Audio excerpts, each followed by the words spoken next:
عشق یارم تیسری قسط عریشہ۔ روح تم نے اسے گود میں کیوں لیا ہے؟ اس کتے کو نیچے اتارو۔ گاڑی میں بیٹھتے ہی روح نے شونو کو اپنے گود میں دیا تو یارم کا غصہ ہمیشہ کی طرح ہائی ہو گیا۔ یارم پلیز رہنے دینا، بیچارہ بیمار ہے پہلے ہی، اور آپ اس پر غصہ ہو رہے ہیں۔ کل سے وہ کچھ سست کیا ہو گیا؟ روح نے تو اسے بیماری ہی بنا لیا۔ وہ بالکل ٹھیک ہے، بس تھوڑا سا موسم کا اثر لے رہا ہے، لیکن اسے اپنے گود سے اتارو تم، اور خبردار جو آئندہ تم نے اسے گود میں لیا۔ وہ غصے سے شونو کا پتا پکڑ کر پیچھے والی سیٹ پر پھینک چکا تھا۔ یارم، آپ کیسے ایک معصوم چھوٹے سے جانور کے ساتھ ایسا بے رحمانہ سلوک کر سکتے ہیں؟ روح نے افسوس سے اسے دیکھتے ہوئے کہا۔ ایسے ہی جیسے میں نے ابھی کیا ہے۔ یارم نے اس کے سوال کا جواب دیتے ہوئے گاڑی سٹارٹ کی، جبکہ شونو کا سارا سست پن پچھلی سیٹ پر جاتے ہی ختم ہو چکا تھا۔ وہ تو مچلتا ایک بار پھر سے روح کی گود میں آنے کو تیار تھا۔ جب یارم نے اسے گھور کر دیکھا، وہ جانور جیسے اس کی نظروں کا محسوس سمجھتا تھا، فوراً ہی خاموش ہو کر سیٹ پر بیٹھ گیا۔ یارم، کتنے بے رحم انسان ہیں، کیسے گھور رہے ہیں اس معصوم کو۔ میں پوچھتی ہوں کیا بگاڑا ہے اس نے آپ کا، جو آپ اس پر اس بری طرح سے غصہ ہوتے رہے ہیں؟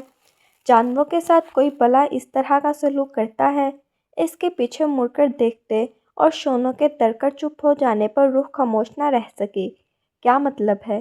کیا بگاڑا ہے؟ کیا تم نے اب بھی نہیں جانتی کہ اس کتے کے بچے نے میرا کیا بگاڑا ہے؟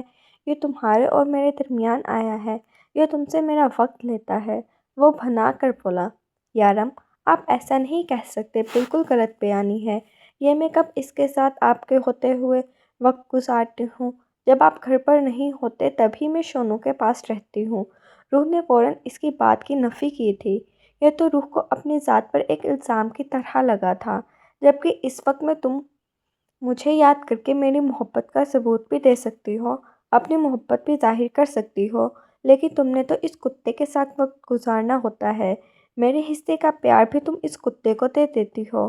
کتے کی طرفداری پر یارم بھی پیچھے نہیں ہٹا تھا، جبکہ اس کے بات مکمل ہوتے ہی شونو نے ایک بار پھر سے بھونکتے ہوئے اس سے اپنا احساس دلوایا تھا۔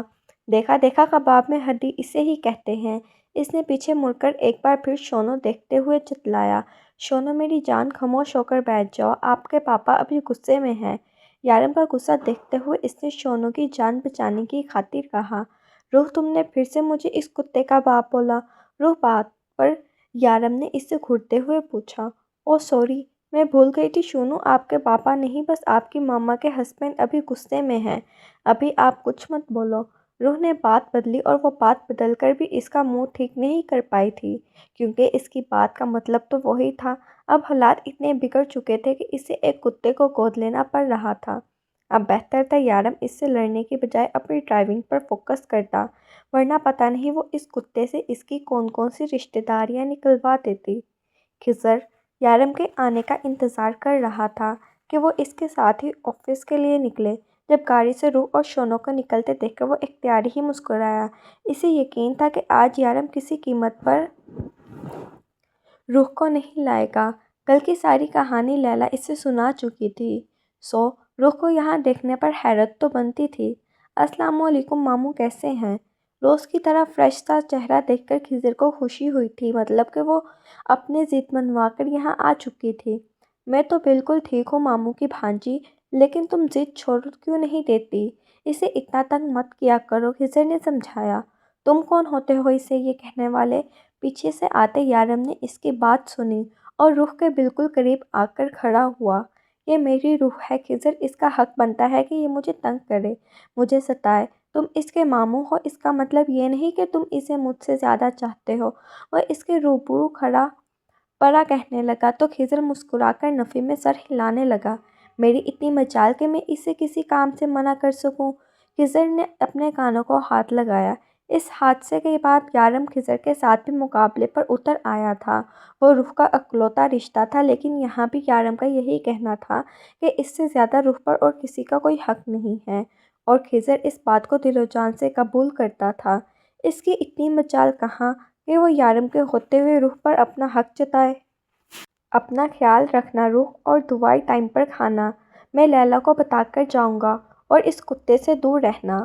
کتا کہیں کا صبح صبح لڑائی کروا دی۔ وہ شونو کو سخت نظروں سے گھورتے ہوئے بولا تو خضر بے اختیار مسکرا دیا۔ یہ کتا جب سے آیا تھا تب سے ہی یارم کو اس سے سخت چڑ تھی، لیکن اس کے باوجود بھی جن دنوں میں روح بیمار تھی یارم نے کسی عزیز کی طرح اس کا خیال رکھا تھا۔ یارم اظہار کرے نہ کرے لیکن روح کی جان بچا کر یہ کتا اس کے لیے بھی بہت خاص ہو چکا تھا، اور وہ بھی اسے اپنے ہی گھر کا ایک فرد سمجھنے لگا تھا۔ یارم کے گھر میں 2 نہیں بلکہ 3 جانیں بستی تھیں۔ اس بات کو یارم قبول کرتا تھا۔ روح کو بے شمار ہدایت دینے کے بعد وہ اپنے کام کے لیے نکل چکے تھے، جبکہ یہاں سے آفس پہنچنے کے درمیان میں لیلا کے 1000 بار منع کرنے کے باوجود بھی روح نے چائے بنائی۔ تمہارا شوہر مجھے سولی پر ٹانگ دے گا اور تم وہی سامنے کھڑے ہو کر نظارہ کرو گی۔ اچھی طرح سے سمجھ رہی ہو میں تمہاری پلاننگ۔ مروانا چاہتی ہو نا مجھے، تو مانے یا کے ہاتھوں؟ تو صاف صاف کہہ دو، ہو سکتا ہے تمہیں خوش کرنے کی خاطر وہ مجھے مار ڈالے، لیکن اللہ کا واسطہ ہے روح، مجھے قسطوں میں مت مارو۔ اس طرح سے میری سانس رکنے لگتی ہے۔ ڈر لگتا ہے کہ کہیں وہ ہٹلر واپس آ ہی نہ جائے۔ دیکھو روح، اب میں اکیلی نہیں ہوں، میرے ساتھ ایک ننھی سی جان بھی ہے۔ میرا نہ صحیح اس معصوم کا ہی خیال کر لو۔ لیلا نے اس کے سامنے ہاتھ جوڑتے ہوئے التجا کی تھی۔ اتنے بھی برے نہیں ہیں یارم جتنا تم سمجھتی ہو۔ تمہیں پتہ ہے کل انہوں نے مجھے کچھ نہیں کہا بلکہ اتنے پیار سے میرے لیے کھانا بنایا۔ روح نے اس کا خوف کم کرنے کی خاطر بولا، لیکن اب لیلا بیچاری اسے کیا بتاتی کہ جو کچھ بولنا تھا وہ تو کل اس سے کہہ کر گیا تھا۔ وہ اسے زندہ زمین میں گاڑنے کی بات کر رہا تھا اور روح اب بھی بے فکری سے ہی وہی سارے کام کر رہی تھی جن سے یارم کو چڑ تھی۔ ڈیول، اس سب سے تمہیں بہت غصہ آ رہا ہوگا، لیکن تم خود سوچو کہ اس کام میں کتنا فائدہ ہے، اور ہم کسی کے ساتھ کی کوئی زبردستی نہیں کرتے۔ وہ لڑکیاں خود میرے لڑکوں کی محبت میں ہار کر یہاں تک کہ چلی آتی ہیں، اور ان میں سے کوئی بھی نیک اور پارسا لڑکی تو نہیں ہو سکتی جو آدھی رات کو اپنے مشکوک سے ملنے کے لیے اپنی عزت کی پرواہ کیے بغیر ایسی جگہوں پر آ جائے۔ اپنی مرضی سے آتی ہیں وہ سب، اور پھر ان میں اچھی لڑکیاں نہیں ہوتی۔ یہ لڑکیاں محبت کے نام پر فریب ہوتی ہیں، لیکن یہاں پہ خود گریب میں آ جاتی ہیں، اور اس سے ہمیں فائدہ ہوتا ہے۔ وارث بہت مزے سے اسے اپنے کارنامے سنا رہا تھا جیسے وہ کوئی بہت نیک کام کر رہا ہو۔ یارم نے ایک نظر سامنے کھڑے 5 خوبصورت لڑکوں پر ڈالی۔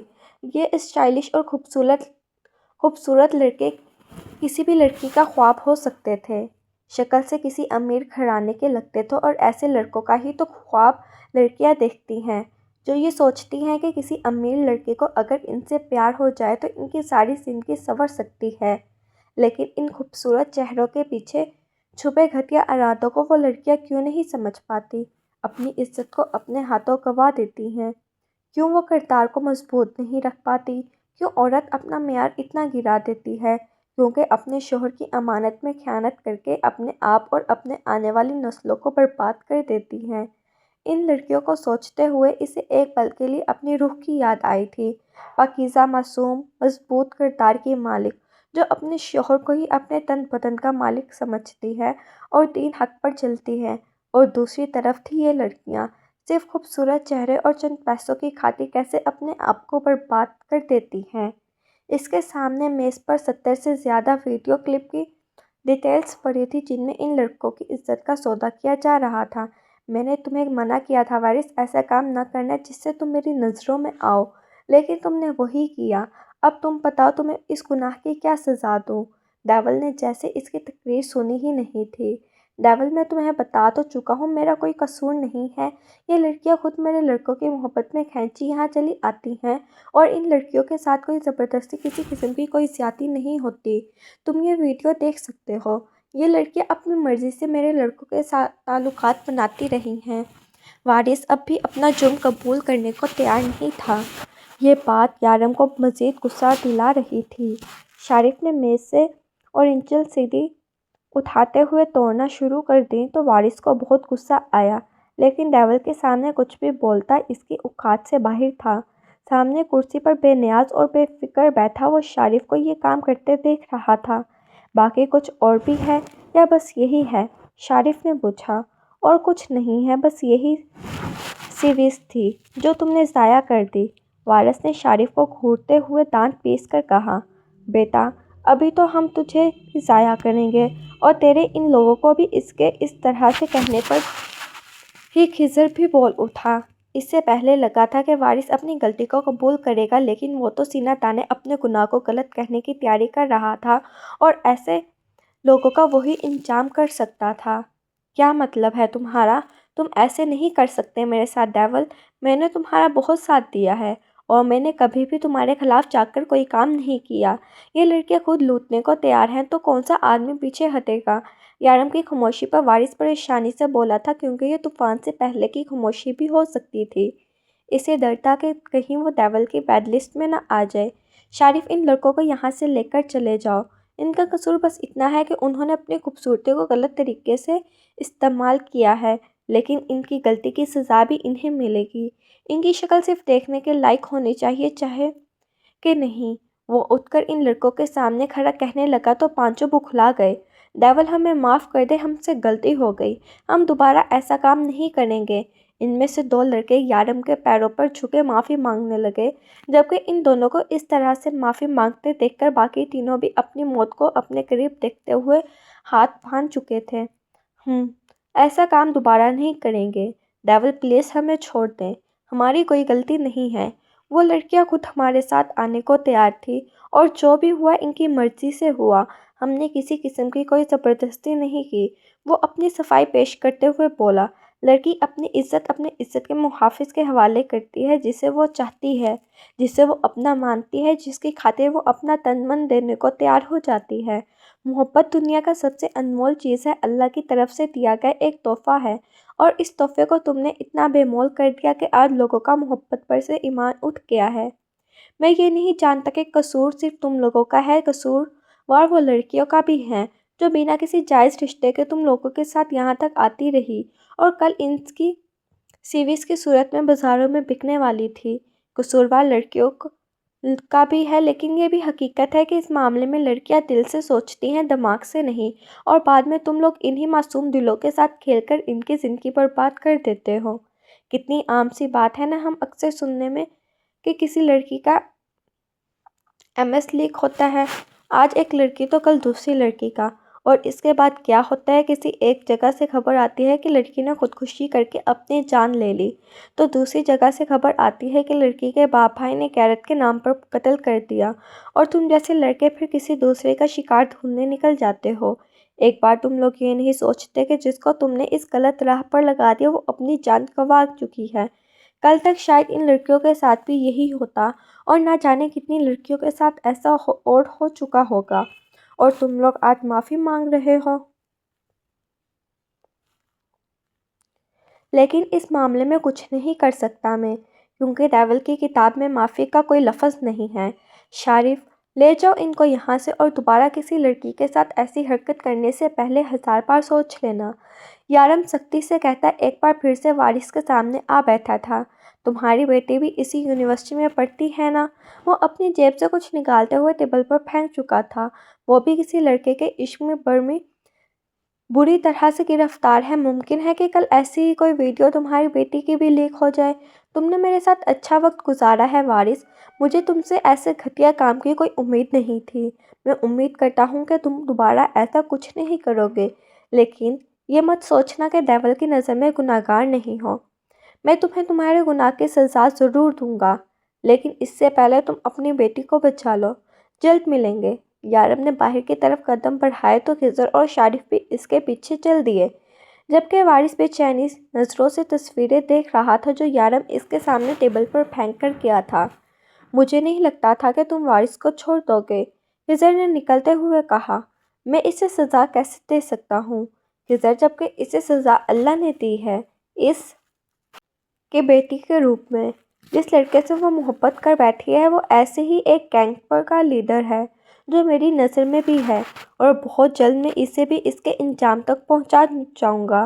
لیکن وارث کی بیٹی کے لیے دعا کرتا ہوں کہ کب تک اس کی عزت کی حفاظت اس کا باپ کر سکے۔ مکافات عمل شاید اسی کو کہتے ہیں، شارف نے کہا۔ یہ تو حل ہو گیا، اور دوسرے کیس کا کیا کرنا ہے، اور جس کے بارے میں نے خضر کو سب بتایا تھا؟ کون سا کیس؟ خضر نے تو کسی کیس کا ذکر نہیں کیا۔ وہ گاڑی میں بیٹھتے ہوئے کہنے لگا، ہاں وہ دراصل میرے دماغ سے نکل گیا۔ یونیورسٹی میں ایک لڑکے نے کسی لڑکی کو پرپوز کیا تھا۔ لڑکی کے انکار پر اس نے لڑکی کے چہرے پر تیزاب پھینک کر اس کا چہرہ جلا دیا۔ یہ 1 ہفتے پہلے کی بات ہے۔ لڑکی مسلسل سرجریز کروائی جا رہی ہے، لیکن اب بھی حالات بہت خراب ہیں۔ اور اب؟ خضر نے بتاتے ہوئے ایک نظر اس کے ماتھے کی رگوں پر ڈالی اور پھر خاموش ہو گیا۔ اس کا ڈیول موڈ آن ہو رہا تھا، جو ان کے لیے بھی خطرناک ثابت ہو سکتا تھا۔ پوری بات بتاؤ۔ خضر خاموش کیوں ہو گئے؟ وہ غصے سے دھارا تھا۔ اور وہ لڑکا شادی کر رہا ہے، آج رات اس کی شادی ہے۔ وہ بات مکمل کر کے پھر خاموش ہو گیا۔ مطلب کہ ایک معصوم لڑکی کی زندگی کو برباد کر کے وہ خود شادی کر رہا ہے؟ ایک معصوم کی ساری خوشیاں لوٹ کے وہ اپنا گھر بسانے جا رہا ہے، اور اسے لگتا ہے کہ ڈیول ایسا ہونے دے گا؟ ایڈریس بتاؤ اس کا۔ یارم سرخ آنکھوں سے اسے دیکھتے ہوئے بولا۔ مجھے یہیں چھوڑ جاؤ ڈیول، مجھے اور کچھ کام ہے۔ اس کا خطرناک منہ دیکھتے ہوئے شارف نے فوراً کہا تھا۔ ڈیول کے ایسے موڈ کے ساتھ وہ کہیں بھی جانے کا سوچ بھی نہیں سکتا تھا۔ اسی لیے وہیں پر ہی اتر گیا جبکہ خضر یارم کو راستہ بتا رہا تھا۔ ہیلو لیلا، رخ کا خیال رکھنا، اور اپنا بھی۔ ڈیول اور خضر کو آنے میں دیر ہو جائے گی۔ ان کے جاتے ہی شارف نے لیلا کو فون کیا تھا۔ خیریت تو ہے؟ لیلا نے ایک نظر باہر ٹی وی لگائے رخ کی جانب دیکھا تھا۔ ہاں ٹھیک ہے سب کچھ، بس ڈیول کا ڈیول موڈ آن ہو چکا ہے۔ پتہ نہیں آج کس کی شامت آئی ہے۔ بس دعا کرنا کہ وہ جو بھی ہے اس کو آسان موت ملے۔ شارف نے اظہار افسوس کرتے ہوئے کہا تو لیلا کی ہنسی نکل گئی۔ فکر مت کرو، میں رخ کو سنبھال لوں گی، اور تم بھی اپنا خون نہ جلاؤ۔ گھر چلے جاؤ، معصومہ انتظار کر رہی ہوگی، کیونکہ اتنی ہمت تم میں ہے نہیں کہ تم ان لوگوں کے ساتھ جا پاتے۔ لیلا نے مذاق اڑاتے ہوئے کہا۔ لیلا، میں تمہاری ہمت سے بھی اچھے سے واقف ہوں، اور تمہاری پریگننٹ ہو کر گھر نہیں بیٹھا، بہت کام ہے مجھے۔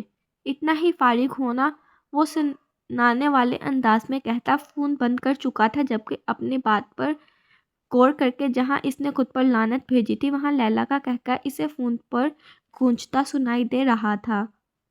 چھٹی قسط، عریشہ۔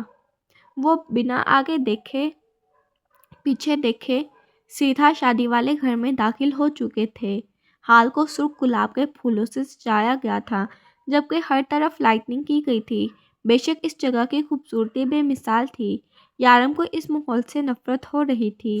ایک معصوم کسی لڑکی کو تباہ و برباد کر کے کیسے یہ شخص اپنی شادی کے شامیانے سجائے بیٹھا تھا۔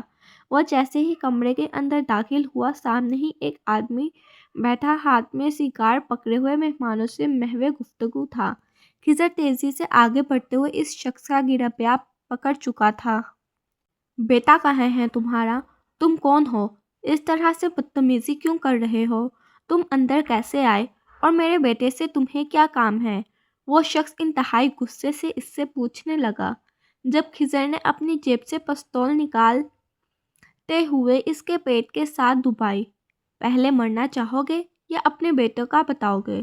خضر نے فالتو بات کرنے سے بہتر موضوع پر آنا سمجھا۔ جب اس شخص نے اوپر سیڑھیوں کی طرف اشارہ کیا، وہ یارم کو ایک نظر دیکھ سکتا، خود سیڑھیاں پھلانگتے اوپر چلا گیا، اور اس کے ساتھ ہی یارم بھی انہی سیڑھیوں سے تیزی سے اوپر کے کمرے کی جانب بڑھا تھا۔ کون ہیں یہ لوگ؟ اس طرح سے ہمارے گھر میں کیسے آ گئے ہیں، اور یہ اس طرح سے ہمارے بیٹے کا پتہ کیوں پوچھ رہے ہیں؟ آپ نے کیوں بتایا کہ وہ اوپر ہے؟ ان کے پاس پستول تھی، وہ کچھ بھی کر سکتے تھے۔ پولیس کو فون کرو۔ انہوں نے بیگم کی باتوں کا جواب دینے سے پہلے نوکر کو حکم دینا بہتر سمجھا۔ کون ہو تم لوگ؟ اس طرح سے میرے کمرے میں کیسے گھسے؟ وہ اچانک کسی کو پستول لیے سامنے دیکھ کر بوکھلایا اور تیزی سے اپنے فون کی طرف بڑھا، لیکن اس سے پہلے ہی خضر نے اس کا ارادہ بھانپتے ہوئے اسے کرسی پر بٹھا دیا تھا۔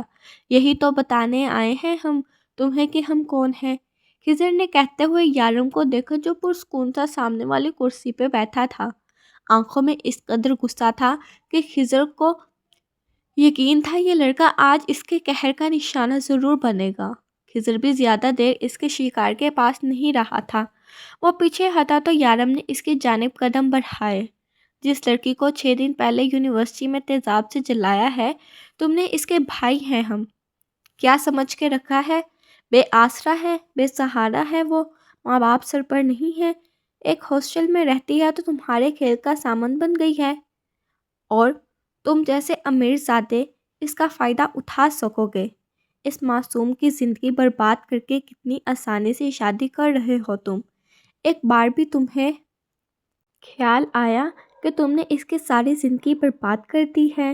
پچھلے 6 دن سے کس اذیت میں ہے جانتے بھی ہو تم؟ ایک پل کے لیے بھی سکون حاصل نہیں ہے، اس کو پل پل تڑپ رہی ہے وہ، اور اب تم تڑپو گے۔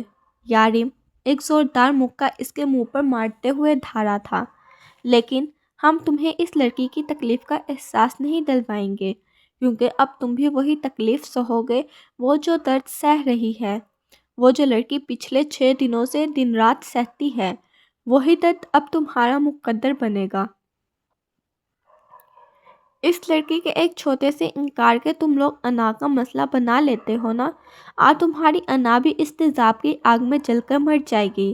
یارم نے ایک چھوٹی سی شیشے کی بوتل اس کے سامنے کرتے ہوئے ڈھکن کھولا تو وہ تڑپ اٹھا۔ نہیں، مجھ سے غلطی ہو گئی، مجھے معاف کر دو، خدا کے لیے چھوڑ دو مجھے، وہ چیخنے لگا، لیکن یارم کو اس پر رحم نہیں آیا تھا۔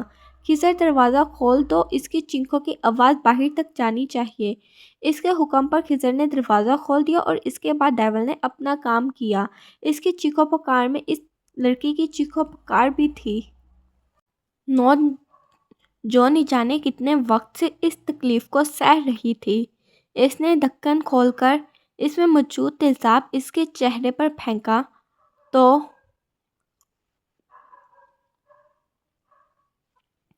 کبھی نہ ختم ہونے والی چیخوں کا سلسلہ شروع ہوا۔ تیزاب کی خالی بوتل سے چھلکا تیزاب ڈیول کے ہاتھ پر بھی گرا، لیکن اس وقت اسے پرواہ نہیں تھی۔ اس کی چیخو پکار اتنی بلند تھی کہ ساؤنڈ پروف روم کے کھلے دروازے سے آواز باہر تک جا رہی تھی، اور یہی چیخو پکار سن کر اس کے ماں باپ تیزی سے کمرے کی جانب بھاگے تھے، جہاں وہ اپنے بیٹے کا جھلسا ہوا چہرہ دیکھ کر تڑپ اٹھے۔ اس کا باپ تیزی سے آگے بڑھے اور اس پر پانی پھینکنا چاہا، جب خضر نے اس پکڑ کر دور پھینکا۔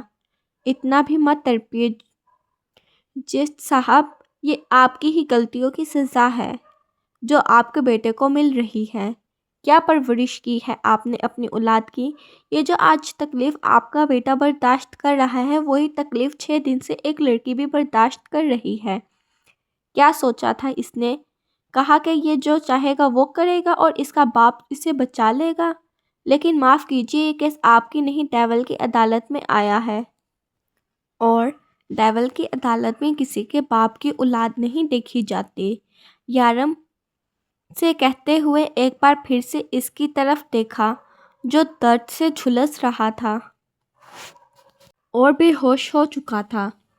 جائیں، ہسپتال لے جائیں اسے، اگر جان بچ گئی تو خوش قسمتی مت سمجھیے گا، کیونکہ اب سے آپ کا بیٹا ویسی ہی زندگی جیے گا جیسی وہ لڑکی جیے گی۔ یارم نے کہتے ہوئے خضر کو چلنے کا اشارہ کیا تو جج صاحب کی بیوی وہیں بیٹھ کر بری طرح سے ہلکنے لگی، جبکہ جج صاحب اب اپنی بے بسی پرواریوں کے نتیجے پر بے حد شرمندہ تھے۔ روح یار، آرام کر لو، میں نے تمہیں بتایا نا یارم کو آنے میں وقت لگے گا، تم سو جاؤ ورنہ وہ آ کر مجھ پر غصہ ہوگا۔ لیلا اس کے پاس بیٹھی کب سے سونے کے لیے کہہ رہی تھی، لیکن روح اس کی بات مان ہی نہیں رہی تھی۔ نہیں لیلا، میرا دل بے چین ہو رہا ہے، تم یارم کو فون کرو نا، ان سے پوچھو وہ ٹھیک تو ہیں۔ روح تم جانتی ہو نا وہ اس وقت فون نہیں اٹھاتا، وہ اس وقت اپنے کام میں مصروف ہے۔ میں نے خضر کو بھی 2-3 بار فون کرنے کی کوشش کی ہے، لیکن وہ بھی فون نہیں اٹھا رہا، اس لیے تو کہہ رہی ہوں کہ تم آرام کرو، وہ جیسے ہی آئیں گے میں تمہیں اٹھا دوں گی اور تم یارم کے ساتھ گھر چلی جانا۔ نیند کی دوائی کھانے کے بعد بھی روح کو نیند نہیں آ رہی تھی کیونکہ اس کا دل بے چین تھا۔ یارم روز وقت پر آ جاتا تھا اور اسے اپنے ساتھ لے جاتا تھا۔ اگر کسی دن لیٹ ہو جائے تو لیلا اسے دوائی وغیرہ کھلا دیتی تھی، لیکن آج تو وہ بہت لیٹ ہو گیا تھا۔ 11 بج رہے تھے اور یارم کو واپسی کا کہیں کوئی آثار نہیں تھا۔ لیلا کب سے اس کی منتیں کر کے تھک چکی تھی لیکن وہ بیڈ پر لیٹنے کو تیار ہی نہیں تھی۔ اس کا کہنا تھا کہ بیڈ پر بیٹھتے ہی اسے نیند آ جائے گی اور یارم کو اس کا یوں انتظار کرنا پسند ہے۔ جبکہ اس کی بے چینی نوٹ کرتے ہوئے شونو بھی بار بار مین گیٹ تک جاتا اور پھر مایوسی سے واپس لوٹ آتا۔ یارم، تمہارا ہاتھ تو اچھا خاصا اس ہاتھ چل گیا ہے، تمہیں احتیاط سے کام لینا چاہیے تھا، وہ اس کا بازو دیکھتے ہوئے کہنے لگا۔ میں بالکل ٹھیک ہوں خضر، بس غصے میں دھیان نہیں رہا۔ خیر، تم اس پر کوئی پٹی وغیرہ باندھ دو کہ روح کو نظر نہ آئے، وہ خضر کو دیکھتے ہوئے کہنے لگا تو خضر نے فوراً ہاں میں سر ہلایا۔ تمہیں ہسپتال چلنا چاہیے، تیزاب سے اندر کی ہڈی تک جل جاتی ہے۔ وہ تو شکر ہے کہ تمہیں صرف ٹچ ہوا ہے، گرا نہیں، ورنہ شاید ہمارے لیے مشکل بن جاتی۔ ویسے تمہیں یقین ہے کہ جج صاحب پولیس میں ہمارا نام نہیں لیں گے؟ میرا مطلب ہے انہوں نے ہمارا چہرہ دیکھا ہے، گاڑی اسپتال کے راستے ڈالتے ہوئے خضر نے پوچھا۔ مجھے نہیں لگتا کہ وہ ایک بہت اچھا اور ایماندار انسان ہے، اس کی زندگی میں کبھی بے ایمانی نہیں کی۔ ہاں، شاید اپنے فرض کی خاطر اپنے بچوں پر دھیان دینا بھول گیا ہے، تبھی تو اس کے بیٹے نے اتنا بڑا قدم اٹھایا ہے۔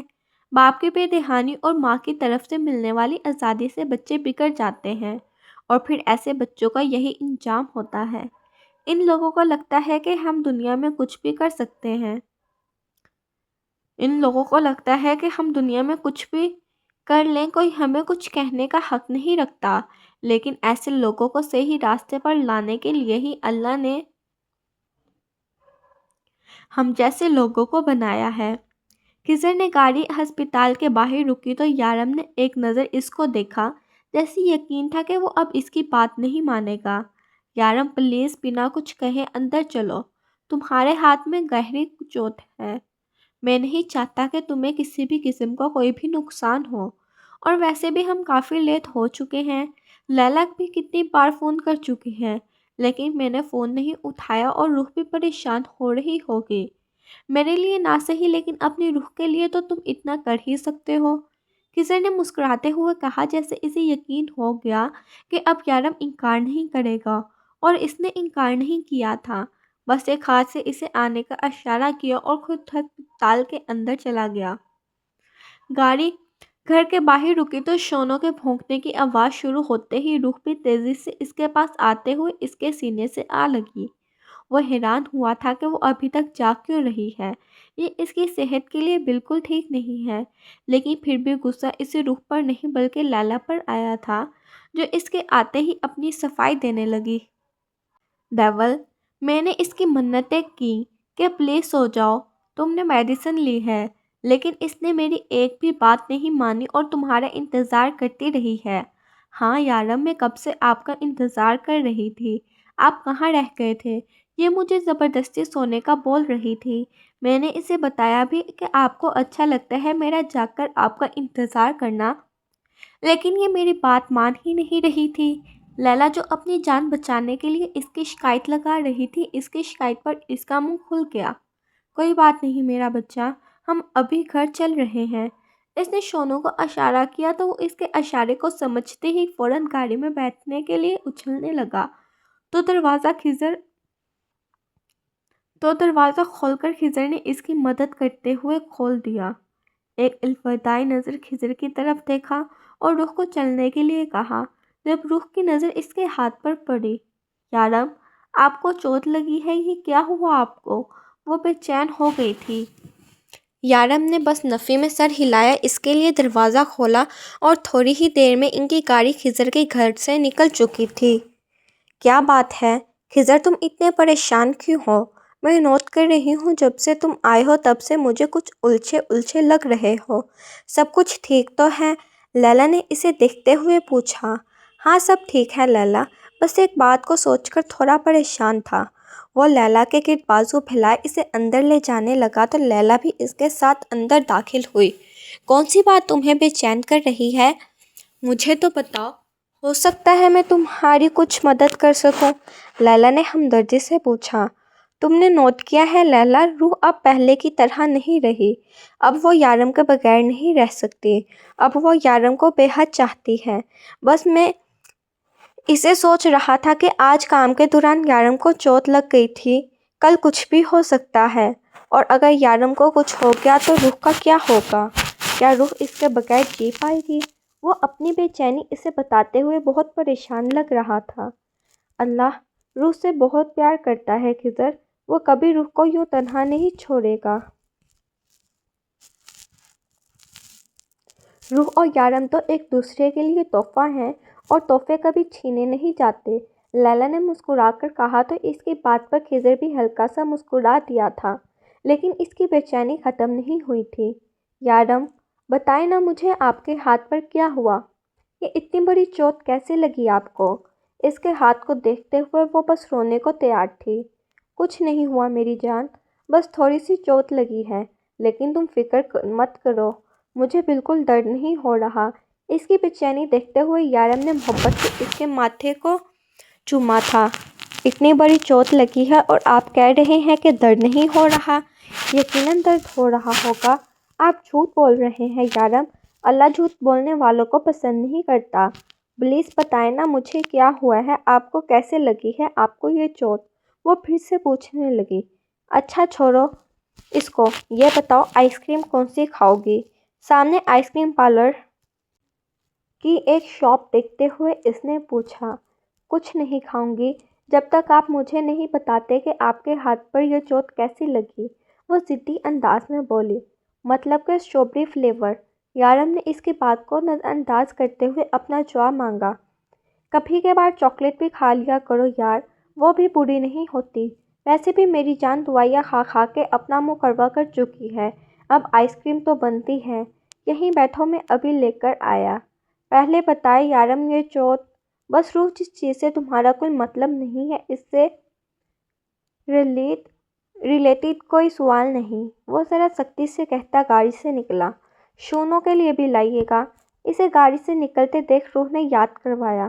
اب یہ تو کلیئر تھا کہ وہاں سے کچھ نہیں بتانے والا، پھر سختی بھی کر رہا تھا اور آئس کریم بھی زبردستی کھلائے گا تو بہتر تھا کہ وہ فائدہ اٹھا لیتی۔ روح کیا تم اس آسٹریلین کتے کو بھی آئس کریم کھلاؤ گی؟ یارم کہاں؟ روح کیا تم اسے آسٹریلین کتے کو آئس کریم بھی کھلاؤ گی؟ یارم اپنی حیرانی کو چھپانے کی کوشش کرتا بولا تھا۔ روح زندگی کے ہر موڑ پر اسے اس کتے کو لے کر جھٹکے دیتی تھی۔ ہاں تو اب کیا ہم کھائیں گے یہ ہمارا منہ دیکھے گا؟ اس کے لیے ضرور لائیے گا، ورنہ میں بھی نہیں کھاؤں گی۔ وہ منہ بناتے فل نخرے دکھانے کے موڈ میں تھی۔ یارم سر ہلاتا وہاں سے چلا گیا۔ تھوڑی دیر میں واپس آیا تو اس کے ہاتھ میں شونوں کے لیے ایک الگ کپ تھا، جو کہ روح نے ایک اچھی ماما کی طرح پہلے شونوں کو ہی دیا، اور یارم کی حیرت انتہا کی حد یہاں ختم ہوئی تھی جب اس نے اپنی بیوی کے اس بیٹے کو آئس کریم کے ساتھ مکمل انصاف کرتے دیکھا، اور اب اس نے سیریس ہو کر سوچا تھا کہ اس سے پہلے کہ وہ اس کتے کو اس کا بچہ بنا دے، اسے اپنی اولاد کے لیے کوئی قدم اٹھانا ہوگا، کیونکہ روح اب اس کی ماما بن چکی ہے، لیکن وہ اس کا باپ نہیں بن سکتا تھا۔ 5ویں قسط۔ روح بیبی آج تم سو کیوں نہیں رہی؟ مجھے نیند نہیں آ رہی یارم، اور یہ نیند کیسے آئے گی؟ اس نے دلچسپی سے پوچھا۔ کوئی اچھی سی فلم دیکھ سکتے ہیں، اس نے آئیڈیا دیا۔ بہت برا آئیڈیا ہے جان من، کیونکہ اب تمہیں سو جانا چاہیے، پلیز ہی پہلے ہی وقت گزر چکا ہے۔ یارم نے اس کے آئیڈے پر نظر ثانی کیے بغیر اپنا فیصلہ سنایا تو وہ منہ بنا گئی۔ کیسے بورنگ انسان ہیں آپ، مجال ہے جو ذرا سے اپنے ہول سے باہر نکل آئیں، ہر وقت اتنی سیریس شکل بنا کے رکھتے ہیں آپ کا۔ تو ڈمپل بیچارہ بھی سوچتا ہوگا کہ کس کے متھے لگ گیا ہوں۔ سوری، متھے نہیں گال، وہ اپنی بات کی درستی کرتے ہوئے بولا، جس پر یارم ذرا سا مسکرایا تھا، اور روح کو پھر سے اس کے ڈمپل پر چوٹ کرنے کا موقع مل گیا۔ لو جی، شروع ہو گئی پھر سے نمائش۔ یا اللہ، مجھے ایک پیارا سا بچہ دے جس کے گال پر ایسا ہی ڈمپل ہو اور وہ دل کھول کھول کر مسکراتا ہو، اس کی طرح کنجوس نہ ہو۔ وہ دل سے دعا کرتے ہوئے آسمان کی جانب دیکھنے لگی۔ یا اللہ، مجھے ایک پیارا سا بچہ دے کہ اس کتے سونو کو اولاد نہ بنانا پڑے۔ اور ہاں پیارے اللہ، میری بیوی بہت معصوم اور جھلی ہے، اس کی بات ماننے کی بالکل ضرورت نہیں ہے۔ ہمیں کوئی ڈمپل والا بچہ نہیں چاہیے، ہمارے گھر میں ایک ہی ڈمپل والا انسان کافی ہے۔ وہ اس کے انداز میں شرارت سے دعا مانگنے لگا، جس پر روح اسے گھور کر دیکھنے لگی۔ نہیں اللہ جی، ان کی بات مت سنیے گا، ان کو تو کچھ پتہ ہی نہیں ہے۔ مجھے ڈمپل والا بچہ چاہیے، وہ بھی ان سے زیادہ خوبصورت تاکہ پھر یہ اس سے جل جل کر سڑ جائیں۔ اور ہاں، میرا بچہ ہنستا رہنا چاہیے، ہر وقت مسکراتا رہے، ہر وقت اس کا ڈمپل چمکتا رہے۔ وہ خیالوں کی دنیا میں اپنے بچے کی نقوش میں کھوئی ہوئی تھی، جبکہ یارم اس کے چہرے پر پیاری سی مسکراہٹ دیکھ رہا تھا۔ ہاں ہاں بیبی، پہنچ گئی تمہاری دعا اللہ کے پاس اور اللہ نے تمہاری خواہش نامہ سن بھی لیا، اب سو جاؤ یار۔ یارم نے اسے خیالوں کی دنیا سے باہر نکالتے ہوئے کہا۔ اوف یارم، سکون سے دعا بھی نہیں مانگنے دینا، مجھے بس ہر وقت لڑتے ہی رہا کریں۔ وہ بیڈ پر لیٹتے ہوئے منہ بسولے بولی، اتنی دعائیں تو مانگ چکی ہو، مجھے بھی مانگ مانگ کر ہی حاصل کیا ہے، اب کیا یہ ڈمپل والے بیبی کی دعا آج رات پوری بھی کروانی ہے؟ چلو جلدی سے سو جاؤ، بہت وقت گزر چکا ہے۔ وہ اس کے اوپر کمبل ٹھیک کرتے ہوئے اسے زبردستی سلانے کی کوشش کر رہا تھا۔ آپ سے اچھا تو میرا شونو ہے، کم از کم مجھے زبردستی سونے پر مجبور تو نہیں کرتا۔ بس ایک بار ٹھیک ہو جاؤں، پھر دیکھیے گا آپ منتیں کریں گے میری، روز جاگتی رہی ہو تب میں بھی سوتے رہوں گا۔ وہ دھمکی دینے والے انداز میں بولی۔ ڈارلنگ، تم بس ایک بار ٹھیک تو ہو جاؤ، پھر میں کروں گا تمہارے ساتھ وہ تم ساری زندگی یاد رکھو گی۔ اس بیماری میں جتنا تنگ تم نے مجھے کیے ہے نا، اس سب کا حساب تمہیں دینا ہوگا، لیکن فی الحال تم سو جاؤ۔ باتیں کل صبح کریں گے، کل کا سارا دن تمہارے نام، کہیں نہیں جاؤں گا میں۔ اس کا ماتھا چومتے ہوئے محبت سے بولا تو روح نے ایک بار پھر سے اسے گھورا۔ کوئی احسان نہیں کر رہے آپ مجھ پر، جانتی ہو میں کل آپ نہیں جائیں گے آفس، کیونکہ کل سنڈے ہے۔ کہہ تو ایسے رہے ہیں جیسے میرے روکنے پر رک رہے ہیں۔ وہ کمبل ٹھیک کرتی اس سے مزید لڑنے کا ارادہ ترک کر چکی تھی، جبکہ اس کے انداز پر یارم بھی مسکراتے ہوئے اس کا سر زبردستی اپنے سینے پر رکھ کر سونے کی کوشش کرنے لگا۔ یارم کی آنکھ کھلی تو وہ اس کے بالکل پاس اس کے سینے پر سر رکھ گہری نیند سو رہی تھی۔